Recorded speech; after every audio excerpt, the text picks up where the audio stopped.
Today's video is going to be about the 7 things that make our marriage work. You know what makes our marriage work?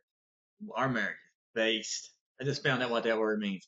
But seriously, we're going to talk about how we make our marriage work. We narrowed it down to 7 things, so stay tuned.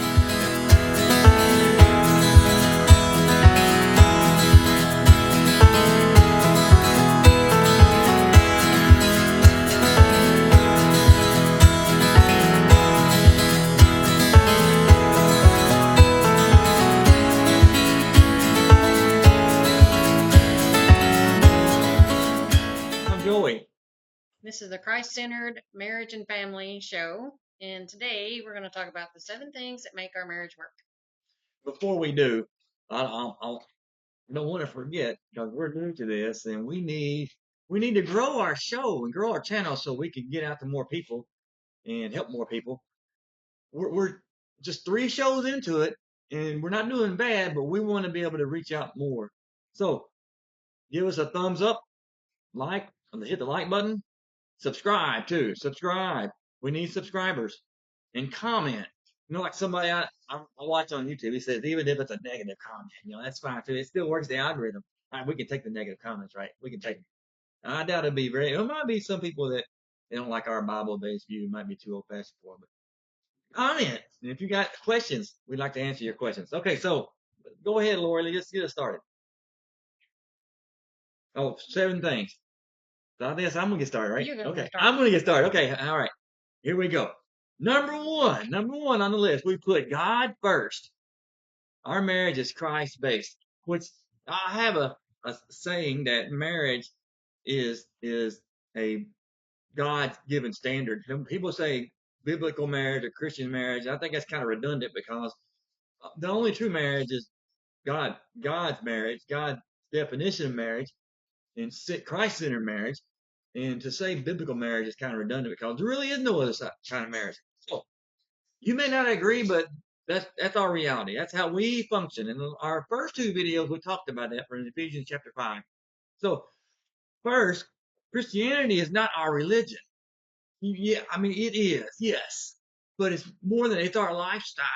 It's how we live. We are Christ centered in everything we do. Our marriage, our lifestyles, the way we work is defined by biblical principles, as we discussed in the previous 2 episodes. Like, our marriage, I'm trying to lead her like Christ loved and led the church, and she's respecting me and honoring me, in a like way, submitting to me as the head of the household. And those are biblical principles.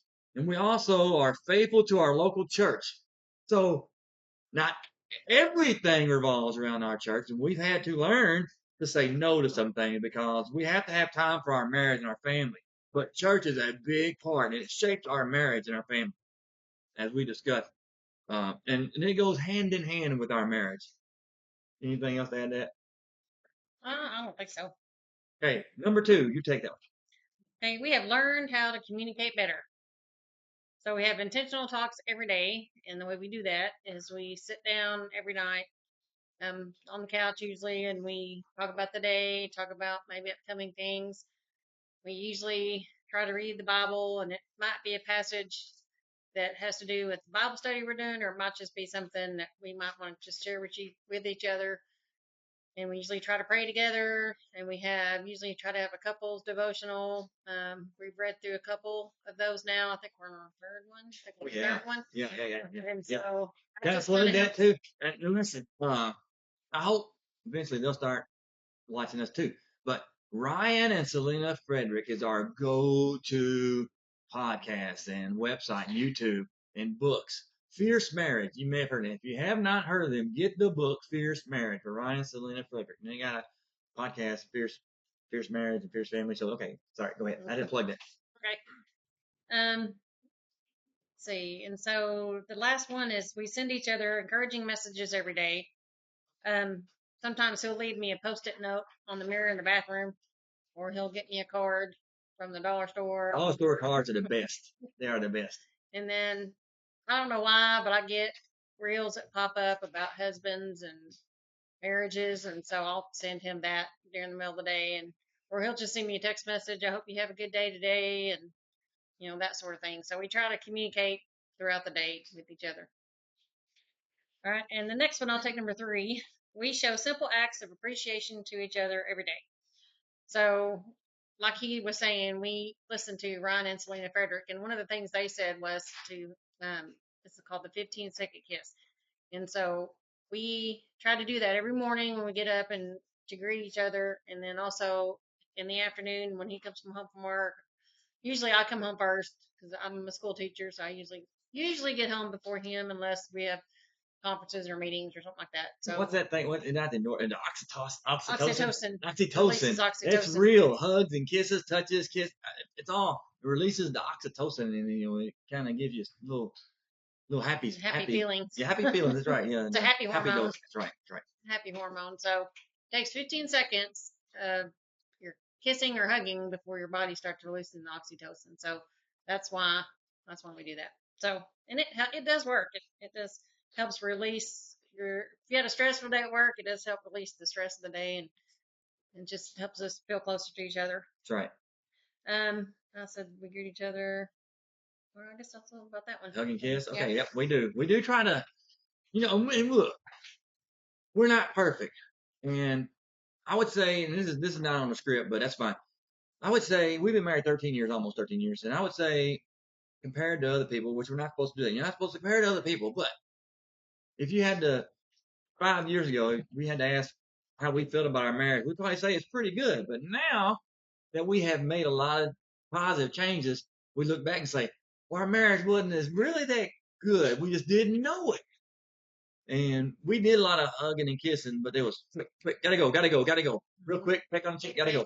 Yeah. Now it's intentional, and we want to do it. And I just grab her sometimes, just give her a big hug in the middle of the day for no reason, just because I want to.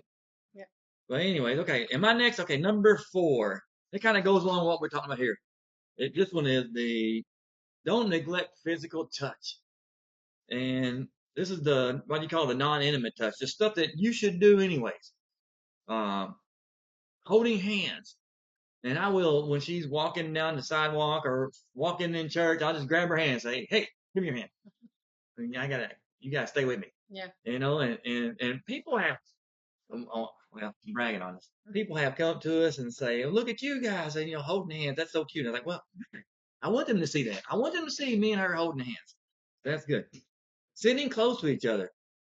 We don't sit 5 feet apart. And when we're at church or wherever, I don't sit on one side and she's, I'm trying to out doing stuff just to be busy. And she's sitting in church. I'm sitting with her and she's sitting with me. And I'm sitting close to her. Put my arm around her.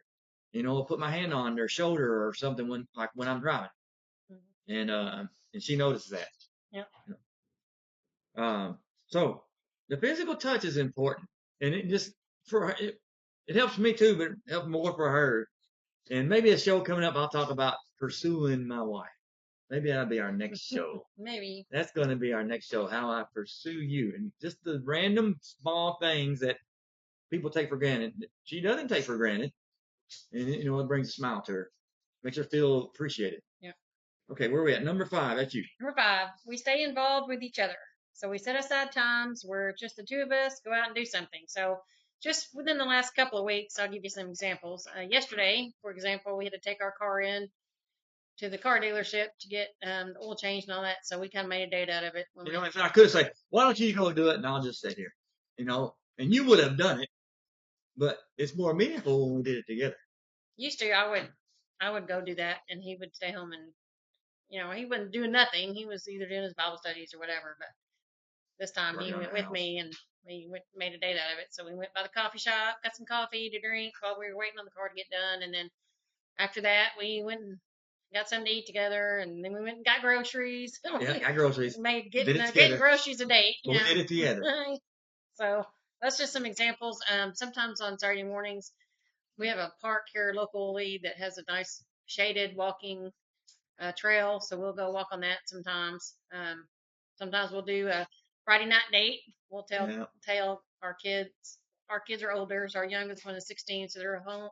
They can be home by themselves. And we're like, where are y'all leaving y'all here? We're gonna go out. We'll get y'all pizza, and we're gonna go out on a date or whatever. And so that's just something else that we like. Our dates, maybe 12 years ago, we'd go to a movie or something, but those days are gone. And we go to a restaurant, and then we'll go to a bookstore and or coffee shop, and that's about the extent of that's an exciting day for us. One of our dates, even when we were dating, we'd go out to eat, go to the bookstore, get a coffee, and walk around in the bookstore Yeah, and that's just it. look at books and stuff. So, all right. Next thing we do is sometimes we'll go on a weekend getaway. So we're in Arkansas, and there's a place called Eureka Springs here in Arkansas. It's kind of a tourist town, and they have a bed and breakfast there. Evening Shade. So if you're ever in Eureka Springs, go check them out. Shade. And we go at Great least place. once a year, sometimes twice a year, just to have a weekend away, and we'll go spend time. And Eureka Springs is not a place where it has a lot of amusement parks, or there are things to do, but you don't have to do things. You can just relax, just get away. That's why we like going to a place like that. This particular place has a big deck and like a gazebo, and just a place where you can go sit out, drink coffee, and just kind of talk, whatever. So it is a touristy place if you like that sort of thing. And it's about an hour from Branson, Missouri? Yeah, about an hour. It's about an hour from Branson. So if you like that sort of thing, it's close enough you can go take off and go there. And we don't have a lot of extra activities that keep us away from each other for long periods of time during the week. So I bowl in a league on Monday nights. That's like the one thing I do for myself. I bowl with my sister and a couple of friends of mine, but it's not something that I'm gone every weekend in tournaments, or I'm out 3 or 4 nights a week bowling. It's one night a week, just to kind of give myself some me time and sister time. And then, he's not out hunting or golfing or whatever, all the time. Now, the only thing I will do is I'll take my boy out, and we'll go out on a trip. Yeah. But you like that. Or they go to the wrestling. Wrestling, oh yeah. We got a couple local wrestling. Wrestling, what do you call them? It's not really a league. Yeah, it's a show or something. Yeah. They'll go do that sometimes, or sometimes the WWE comes to us, so he'll take them out. That's just like a one night thing. It's not an all the time thing. So we do have things we do that are individual interest to us, but we're doing it with the family. Get that, and it's not 3 or 4 nights a week out doing something. So. Right. And then number 6, we learn how to say no to things that may interfere with our marriage. We read the Bible together and pray nearly every night. So we kind of talked about that a little bit already. But we have 2 family Bible studies every week. Our church does a Bible study on Thursday nights, so we always go to that. And then the Friday night after that, we usually get that back out and kind of discuss some things. We wrote down what stood out to us, those kind of things. So it's kind of a shorter one. And then usually our church doesn't have Sunday night service, so usually on Sunday nights we'll do our own Bible study just as a family, So that's something we try to do together. And like I said earlier, we read the Bible together every night before we go to bed. So that might be something that has to do with what we studied at church, or maybe it might be something that we're doing individually in our own Bible studies. And hey, I read this morning. I want to read it to you. Let's talk about it. And then we try to the best of our ability to pray together every night. Sometimes life is nuts and we're out late or whatever, and let's just go to bed. But I would say 9 times out of 10 we together before we go to bed. So exactly, that's a big deal. The Bible study is a big deal. We have our own marriage Bible, and it's pretty cool. And a lot of people give these Bibles with the extra stuff a bad rap, but it's got some tips for marriages and stuff, and couples advice, which I'm okay with. it. It doesn't alter the words of the Bible. So we sit down, reread that. And prayer is a big deal. What else we got here? Well, that was number 6. So you got number 7. I got number 7. All right. And this is the one that we're going to incorporate our Bible verses today. And our Bible verses today is 1 Corinthians chapter 7, verses 3-5. So if any of you are familiar with that, it's kind of deep. So this is number 7, the things that make our marriage work. And this is the thing that can make or break a marriage. And a lot of people don't want to talk about it. And that's the reason why this is such a tough thing. But you have to talk about this. You have to, in order to make it work. And once you start talking about it, it becomes easier. Number 7. So I've been talking. So here it is. We don't deny physical intimacy. Okay. So if it's what you're thinking, it is. Yes. So maybe later we're going to have just a whole episode devoted to this. but now I'm just going to give you a generalization of it. So, we prioritize physical intimacy every week. We try to stay to a same routine. And sometimes, like it gets hectic, but we don't deny each other because look, here's the deal: we don't want each other to be tempted, and we don't want to deny each other. And I think, well, if the wife isn't being submissive to her husband that way, the husband's going to want to go fool around. And that's true. That a lot of that happens, but it's also the same thing for the wife too. If the husband is not being considerate to her and looking for her physical needs, then she might want to look around. But we don't have that problem, and we don't have to worry about that because we are aware of each other's need, and we do submit to each other. So it is a biblical principle. So let me read the verses for today.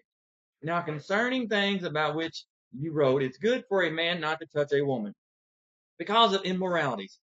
Each man is to have his own wife, and each woman is to have her own husband. The husband must fulfill his duty to his wife, and likewise the wife to her husband. The wife does not have authority over her own body, but the husband does. And likewise, the husband does not have authority over his own body, but the wife does. Stop depriving each other, one another, except for time of agreement. Now, and we talk about that too. Maybe I'll touch on it in a minute. Except by agreement for a time so that you may devote yourself to prayer and come together again so that Satan will not tempt you because of your lack of self-control. All right. So now a little bit of context here. The Corinthians, well, they were kind of sinful, and one of their problems were sexual immorality. And so these people have been evangelized by Paul and his mission team. And so they became believers in Jesus, but they were having a problem living right. So Paul's trying to address this. They wrote to them about these sexual sins. And what was one of the problems in that is they had the goddess of love. Which one is it? Aphrodite or Athena? Yeah. Athena, the goddess of love in Corinth. And so when you go to worship the goddess of love in Corinth, you go visit the priestesses. And that's just a fancy word for temple prostitutes. So the men, one of the things the men would do, they would have sex with prostitutes. And there's also, from what I heard John MacArthur, John MacArthur has a good sermon on this. So maybe look this up, 1 Corinthians chapter 7. John MacArthur said there was a feminism movement back then. And women would shave their hair and they would deny their husbands sexual relations. That's what he says. I mean, they were being rebellious to their husbands. And Paul's addressing this. He said, don't be like this. Look, there's a big thing now, my body, my choice. Women's body, my choice. Yeah, I got it. But when you're married, I belong to my wife, and my wife belongs to me. I can't abuse her, and she can't be overly demanding to me, and but she can't use physical intimacy as a weapon. We shouldn't use intimacy as a weapon towards each other. But I can't be demanding and forceful.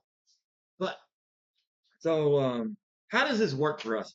Well, like I said, we prioritize this, and we realize that this is important. So we try to make this something that we try to work on every week. And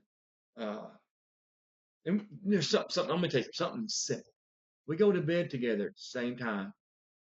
Not like at 9:35. Whenever we say this is the time we're going to bed, we both go to bed together. We don't say, okay, I'm going to bed. Okay, I'll see you in an hour. Okay, hey. And then That's what we used to do. Yeah, hey, yeah. And then I sneak in You bed. go to bed and I'd be up 10:30. another hour or two. Yeah. Just, Yeah. scrolling on Facebook or something stupid. But there was, I know. And when she wasn't doing anything bad. No. It was just life got so busy. And then maybe not in the next few weeks, but soon, we're going to do an episode on the radical transformation in our marriage. Because the way we're talking now, we wasn't always like this. Sometimes it was difficult.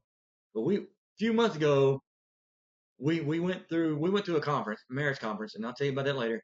And then we realized how easy it can be, but how hard we were making it. Especially in this area here, the physical intimacy. And then I thought about it, not just us, probably most marriages This is probably one of the worst problems. But it can be so easy. It can be so easy. So, in using the principle here, the wife doesn't have authority. I mean, yeah, she can say no, but there's got to be a good reason, She's physically ill or, something really stressed her out. And the husband should be attentive to that. But you can't, correct me if I'm wrong here, but you can't say no tonight, no tomorrow, no the next day. And then she's been saying no for the next 2 weeks. Mhm. That's a problem. And that's, maybe either, well, I need to take you to the doctor and get you checked out, or what's going on here? Mhm. And if the husband keeps saying no, then what are you going to say if I keep saying no to you? What are you going to think? Something wrong with me? Did I do something wrong? And you don't love me Or, anymore? or is something going on with me? Is there something going on that I'm trying to hide, or do I have something going on that's keeping me from wanting to be with you? Yeah. Yeah. But so the biblical principle here, and it goes back to the beginning when Adam and Eve. God made Eve for Adam. They complement each other. Husband leaves, the man leaves his mother and father to cling to his wife, so they become one. So and that's the key. Knowing how to become one together. And I think we're doing better at that. Mm-hmm. Have we perfect at it? No. No. Better than we were 5 months ago. I guarantee that. Okay, so I think that's all I have here. So 7 things. Let me recap once again. We put God first in our marriage, number 1. Number 2, we have learned how to communicate. When we went to that marriage conference, of all the problems that married people have, number 1 was communication. Yep. And then we were like, that's right. That's exactly right. Communication. That's what Ron Frederick says. That's the linchpin. The linchpin. Communication is the linchpin of marriage, and it's if you don't have that, you don't have nothing else works right. And look, I'm gonna do this now. If she's sitting here trying to talk to me, and I'm, yep, and then 2 days later, so you ready to do such and such? What? What? I told you about it. Which has happened, but not lately. For both of us. Yeah, both of better. us. In both ways. Yeah.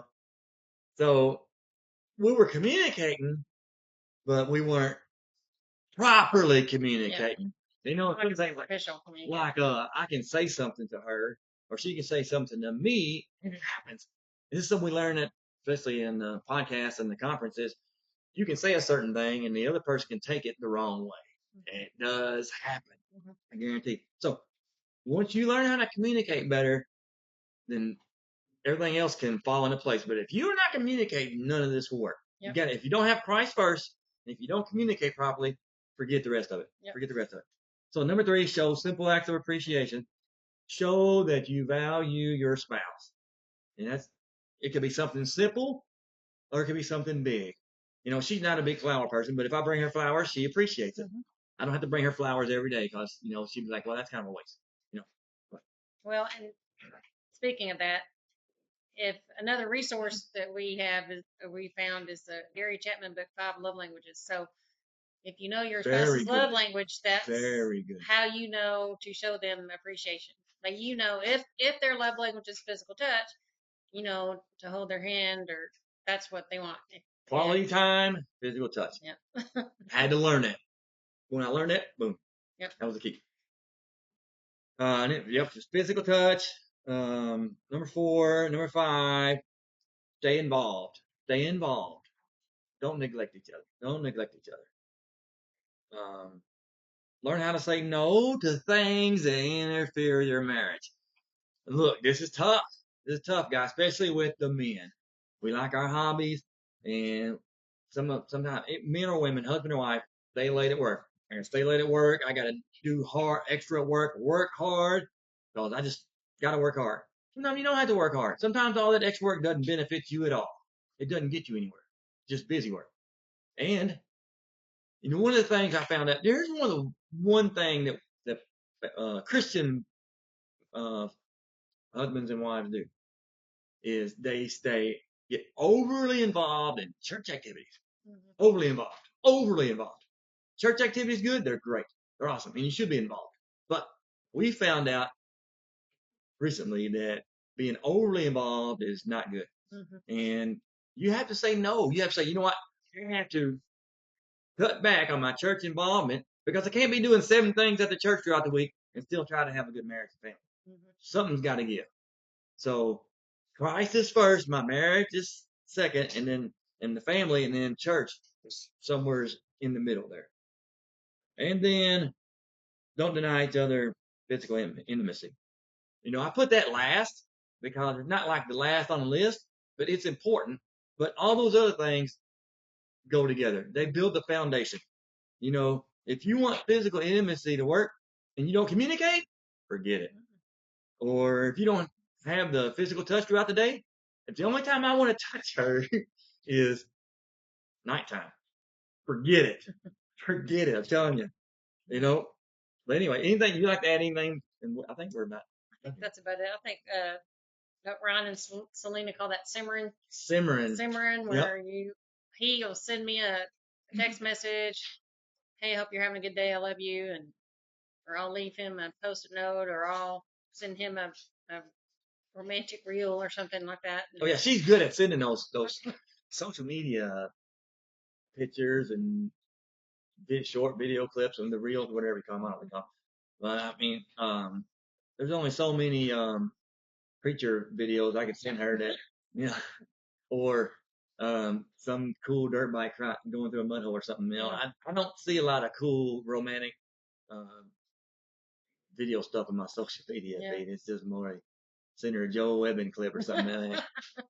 Those aren't bad. Yeah. Well, anyways, well, so I hope you like our show. And next week I'm gonna do one, and she's gonna just kind of bounce off me. But this is gonna be more on me, but towards her, of how I have learned how to pursue her from Ryan Frederick's book, Pursuing Your Wife, and the whole simmering thing. And it's very simple, and it's not what you think. It's all simple stuff. Doesn't have to be complicated. Yep. You do have to work, but it's fun. You gotta be intentional. You gotta be intentional. You gotta work. You got your work cut out for you, men, but it's worth it. And it makes the wife appreciate that you are appreciating her. It works together. And all these 7 things we mentioned all go together. Okay, so once again, if you like this show, give us a thumbs up, subscribe, and comment. And look, if the number one, we put God first. We are a Christ-centered marriage. If you think, you know what, I don't put God first. My marriage is not Christ-centered. Maybe my life is not Christ-centered. We hope that you get to that point to where you put Christ first, that you have repented of your sins and you believe in Jesus Christ. And we hope that if you find somebody that knows Jesus that can share the gospel to you, go to a good church or find a friend that knows Jesus, or give us a shout out, give us a comment, and I would love to help you with that. So that's it. So thank you for our show, and see you next time.